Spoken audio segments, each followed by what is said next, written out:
Assalamu alaikum. Common logarithm and natural logarithm. We have done common logarithm in previous lecture, and now we should have to done natural logarithm. Natural logarithm. What define natural logarithm? What is natural logarithm? Natural logarithm है क्या?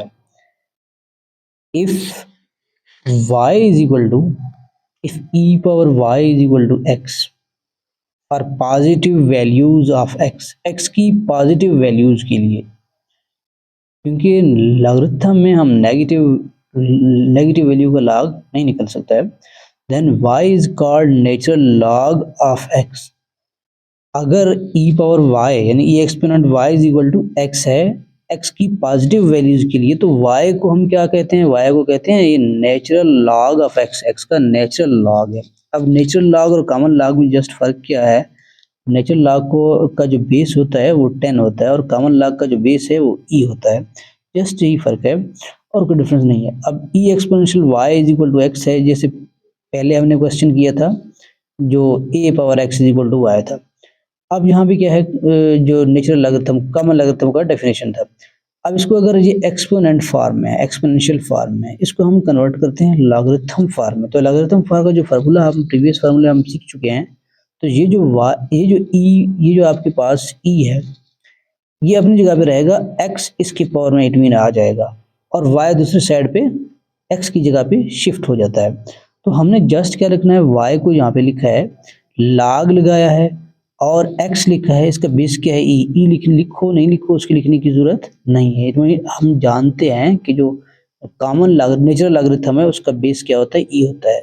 अब इस तरह भी आप लिख सकते हैं, अगर इसको मैं कन्वर्ट करूं log ये x इस e के साथ आ जाता है, log x जिसका बेस e लिखें या नहीं लिखें, क्योंकि बुक में नहीं लिखा हुआ है। अगर आप लिखोगे हर जगह पे मेंशन नहीं हो सकता, इसलिए उसने लिखा नहीं है, जस्ट एक बार बताने के लिए कि जो है ना ये जो e है किसका बेस है, ये नेचुरल लॉगरिथम का बेस है। इज इक्वल टू ये जो y है दूसरी साइड पे x की जगह पे शिफ्ट हो जाता है, इज इक्वल टू y, बाकी same.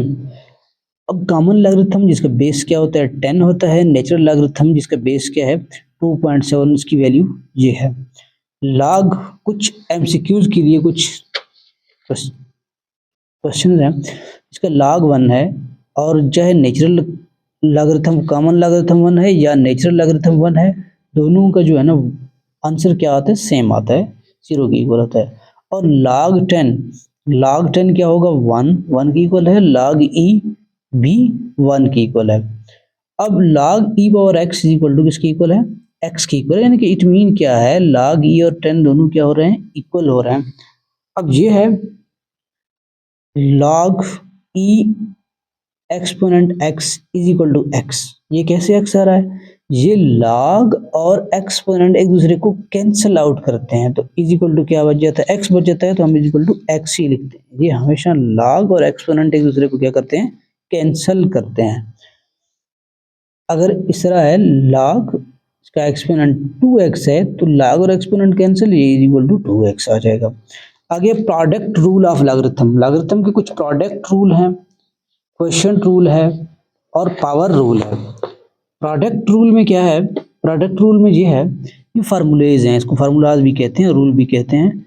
log mn base b है, कोई बेस नाम दे रहा है, लेकिन क्योंकि हम कॉमन लॉगरिथम का बेस जो 10 होता है, 10 की जगह पे उसने b मेंशन कर दिया जस्ट। अब log mn ये मल्टीप्लाई होना है, इसलिए इसको कहते हैं प्रोडक्ट रूल। तो जब हम इसको ओपन करते हैं, एक्सपेंड करते हैं, तो ये क्या एक्सपेंडिंग, इसको जब एक्सपेंड किया है तो ये किसकी इक्वल आ जाता है, log m plus log n, ये प्लस में कन्वर्ट होता है। b इसका बेस वैसे रहेगा, इसका भी बेस वैसे ही रहेगा। अब ये किस में कन्वर्ट हुआ है, प्लस में। अगर ये मल्टीप्लाई कोई से दो नंबर मल्टीप्लाई हो रहे हो तो इस तरह लिखे जा सकते हैं, अगर इस तरह लिखे हुए कोई से दो नंबर, इनको हम ऐसे कन्वर्ट कर सकते हैं। अब सेकंड जो है log m divide by n, base उसका वही b है, यानी कि इसलिए बेस है b से लिखा है। तो क्या है, अब m divide by n question rule है, तो इसको लिखना है log m, इसको अलग करने के लिए separate log m base b minus लगाना है log n लिखना है। क्यों, क्योंकि ये क्वेश्चन रूल है। लॉगरिथम का। सेकंड जो है इसका पावर रूल है log m power n base b है। अब ये फार्मूले क्यों हैं, क्योंकि इनसे क्वेश्चन सॉल्व होते हैं इस तरह के।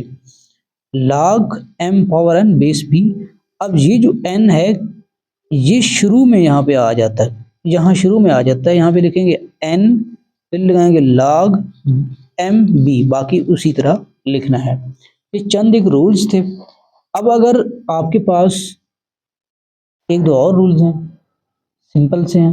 5 जिसका सेकंड रूट है, इनके स्क्वायर रूल इसको कहते हैं। ये रेडिकल में इसको एक्सपोनेंट में कन्वर्ट करने के लिए लॉग में क्या करते हैं, 5 पावर 1/2। अब अगर 5 का यहाँ पे थर्ड रूट है तो इसको लिख सकते हैं 5 एक्सपोनेंट 1/3। अगर यहाँ पे फिफ्थ रूट है तो इसको हमने एक्सपोनेंट में फॉर्म में कन्वर्ट करने के लिए क्या लिखना है, 1/5 लिखना है। इसके लिए इसका ये क्या है, रेडिकल है, रेडिकेंड है, ये इसका क्या है, इंडेक्स है। इस तरह कन्वर्ट होते हैं। अब चलते हैं क्वेश्चन नंबर 1 की तरफ। फर्स्ट क्वेश्चन नंबर 1 करते हैं। क्वेश्चन नंबर 1 हमें क्या कहता है, कहता है use the laws of exponent. तो एक्सरसाइज 2.5 है, use laws of logarithms to expand the following. यानी वो कह रहा है कि लॉगरिथम को क्या करो, लॉज यूज करो, इसके लॉगरिथम के एक्सपेंड करो, क्वेश्चंस को फॉलोइंग क्वेश्चन को फैलाओ। यानी कि वो क्या करो, फार्मूले लगा के इसको एक्सपेंड करना है। एक्सपेंड मीन क्या है, जो हमने ये फार्मूले एक्सपेंड किए थे इसको कहते हैं एक्सपेंड। पहला जो इसका पार्ट है, फर्स्ट पार्ट, वो ये log 9t है। ये 9 है और ये t है। बेस इसका वही b है, 10 है नेचुरल लॉगरिथम का, इसको लिखने की हर जगह पे जरूरत नहीं है। तो कॉमन हम जानते हैं कॉमन लॉगरिथम का बेस क्या होता है, 10 होता है। तो ये 9 और t मल्टीप्लाई हो रहे हैं, जैसे कि m और n मल्टीप्लाई हो रहे थे, क्या log m और n मल्टीप्लाई हो रहे थे, इसको हमने क्या लिखा है, log m plus log n। अब इसको भी क्या करना है हमें, इसको भी क्या करना है, दोनों को रहता है देखना, दोनों के साथ log आएगा। पहले क्या लिखना है, log 9 प्लस log t। अगर इस तरह इसके साथ 3 नंबर हो, 9ts हो, तो s को भी साथ में लिखते हैं। जितने नंबर आपके इसके साथ होंगे वो उस तरह प्लस होते जाएंगे। अब इसका जो सेकंड क्वेश्चन है, इसका जो सेकंड पार्ट है वो है log 59 डिवाइड बाई s है। अब ये क्वेश्चन रूल है, इसका सेकंड फार्मूला ये है m डिवाइड बाई n, इसके रिलेटेड है। ये इसके m divide by n, m divided by n इसके रिलेटेड है, m डिवाइडेड बाई n। लेकिन यहाँ 59 डिवाइड बाई s, तो इसको कैसे लिखेंगे, log m minus log n। m की जगह पे यहाँ पे क्या 59 है और n की जगह पे यहाँ पे मेरे पास s है, तो इसको मैं लिखूंगा log m। m मतलब क्या है 59, माइनस लगाने की क्वेश्चन रूल है log n की जगह पे मेरे पास s है, तो मैं क्या लगाऊंगा, s लिखूंगा। इसका सेकंड थर्ड पार्ट है, ये बिल्कुल वेरी इजी क्वेश्चन है। log 5pq square divide by x y power 3, x y power 3 है। अब क्या करना है, ये भी क्वेश्चन फॉर्म में। फर्स्ट ऑफ ऑल हम इसको क्या करेंगे, एक्सपेंड करेंगे। क्या लिखेंगे, log क्वेश्चन की फॉर्म में, दूसरे फार्मूले की फॉर्म में है log 5pq power 2 minus log x y power 3। अब ये क्वेश्चन फॉर्म में हमने इसको कन्वर्ट किया है। अब ये मजीद सिंप्लीफाई हो सकता है। यहाँ 3 तरह के जो है ना डिफरेंट नंबर्स हैं, 5 है, p है, q है। तो ये अब मल्टीप्लाई हो रहे हैं। जब मल्टीप्लाई हो रहे हैं यानी कि m n r या s जो भी, यानी कि log m n r, तो इसको आप लिखोगे log m plus log n plus log r, यानी कि प्लस पे लिखना है। ये मल्टीप्लाई हो रहे हो तो इनको क्या लिखना है, log में जो कन्वर्ट करोगे प्लस में अलग अलग, log 5 plus log p plus log q square. अब जो ये नेक्स्ट है, ये भी 2 नंबर मल्टीप्लाई हो रहे हैं, x एंड y पावर 3 है। इसको मजीद अब एक्सपेंड कर सकते हैं, यानी कि log x minus log y power 3। y power 3 क्यों लिखा है, क्योंकि माइनस क्यों लिखा है, ये इसलिए कि माइनस दोनों से मल्टीप्लाई हो रहा है। तो ये हो गया क्वेश्चन नंबर इसका थर्ड। हम करते हैं क्वेश्चन नंबर इसका फोर्थ।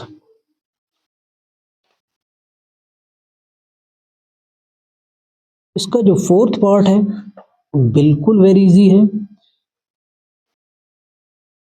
फोर्थ पार्ट जो है वो है लॉग कॉमन 53.3 डिवाइड बाई 46.4 इसका स्क्वायर रूट है। अब स्क्वायर रूट में है ये। फर्स्ट ऑफ ऑल हमने क्या करना है, इसको एक्सपोनेंट फॉर्म में लिखना है।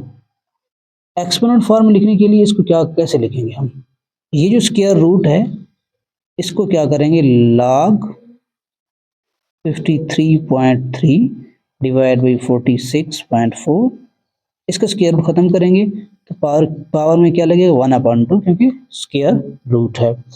अब क्या करना है इसको, अब ये m पावर n है, इस फॉर्मूले के अकॉर्डिंग है log m पावर m। अब n को क्या लिखना है, यहाँ शुरू में लिखना है, बाकी log m उसी तरह लिखना है, n log m लिखना है, n log m। अब मैं इसको लिखूंगा that will be equal to 1/2 को शुरू में लिखना है, log 53.3 डिवाइड बाई 46.4, दो नंबर है, एक ये है एक ये है। अब ये मैं ब्रैकेट लगा रहा हूँ, ब्रैकेट इसलिए लगा रहा हूँ मुकम्मल से मल्टीप्लाई हो रहा है। अब मैं इसको एक्सपेंड मजीद करूंगा 1/2, मजीद एक्सपेंड कैसे होता है, ये ऐसे होता है कि अब ये log m divide by n हो गया, तो मैं क्या लिखूंगा, क्वेश्चन रूल लगाऊंगा, log m की जगह पे क्या है 53.3 माइनस log n की जगह पे क्या है 46.4। अब ये 1/2 दोनों से मल्टीप्लाई हो रहा है, अब आप दोनों से मल्टीप्लाई कर दें तो भी ठीक है, अगर ऐसे लिख दें तो भी ठीक है। इसका पार्ट नंबर 5 है, वो है log common log s power 2 है, 5 पावर 2 है, t पावर 5 है और a पावर 1/3 है। अब देखो ये मल्टीप्लाई हो रहा है, तीनों नंबर मल्टीप्लाई हो रहा है, तो तीनों को प्लस में लिखना है, log 5 power 2 plus log t power 5 plus log a power 1/3। मजीद ये अगर एक्सपेंड हो सकता है, जी हाँ मजीद ये एक्सपेंड हो सकता है, कैसे हो सकता है, अब जस्ट हम इसको क्या लिख सकते हैं, ये जो पावर्स हैं ये पावर खत्म कर सकते हैं हम, पावर्स को शुरू में ला सकते हैं, यानी कि m पावर n वाला फार्मूला ये लग सकता है।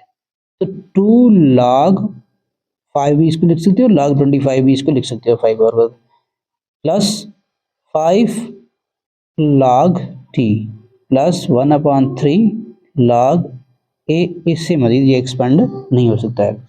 अब इसका जो नेक्स्ट पार्ट है, पार्ट नंबर इसका 6 है, 6 पार्ट है, वो है log common 7 power 2 t power 3 p divide by d power 6 b power 2, इसका जो रूट है वो 5th रूट गिवन है। फर्स्ट ऑफ ऑल हमने इसको क्या करना है, एक्सपोनेंशियल फॉर्म में लिखना है, किस फॉर्म में लिखना है, एक्सपोनेंशियल फॉर्म में। तो that will be equal to log, अब 7 power 2 t power 3 p divide by क्या है a power 6 b power 2 exponent. अब यहाँ पे इंडेक्स क्या है 5 है, तो इसको हमने क्या लिखना है 1/5।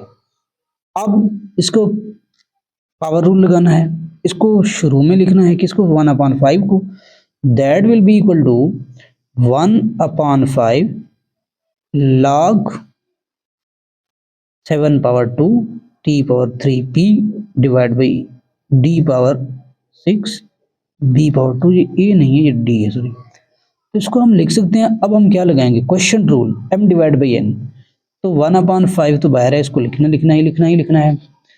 अब क्या लिखना है, log m minus log n, log ये क्या है 7 power 2 t power 3 p minus log divide में क्या है d power 6 and b power 2। ये ब्रैकेट मैंने इसलिए लगाया, ये 1/5 इस नंबर सारे इनसे भी मल्टीप्लाई हो रहा है और इस log से भी मल्टीप्लाई हो रहा है। अब क्या करना है, अब इसको मजीद एक्सपेंड करने के लिए हम एक्सपेंड कर सकते हैं, क्यों कर सकते हैं, यहाँ पे 3 तरह के टर्म हैं, एक कांस्टेंट है, एक t है, अल्फ़ाबेट्स है, तो हम इनको प्लस में लिख सकते हैं, प्लस वाला फॉर्मूला लगा सकते हैं। या 1/5 फिर बाहर लिखना है, उसी तरह ब्रैकेट लगाना है, log 7/2 plus log t/3 plus log p, तीनों को लिखा है। उसके बाद क्या है माइनस, इनको भी एक्सपेंड कर सकते हैं, log d/6 minus log b/2। अब इसको एक्सपेंड हमने किया है, मजीद ये सिंप्लीफाई अगर हो सकता है तो करो, 1/5 जी हो सकता है, 7/2 है यानी कि 2 शुरू में इसका आ जाएगा, 2 log 7 प्लस 3, ये 3 इसके शुरू में आ जाएगा, log t प्लस p की पावर कोई नहीं है तो log p लिखेंगे, माइनस ये d/6 है, 6 को शुरू में लिखो log d माइनस 2 को इसके शुरू में लिखो log b। अब इससे मजीद ये एक्सपेंड नहीं हो सकता। ये 1/5 जो मल्टीप्लाई सबसे हो सकता है तो इसके बैर लिख दो, तो इस तरह भी ठीक है, अगर सबसे मल्टीप्लाई कर दो तो भी ठीक है। इसका एक नेक्स्ट पार्ट जो रहता है वो पार्ट नंबर इसका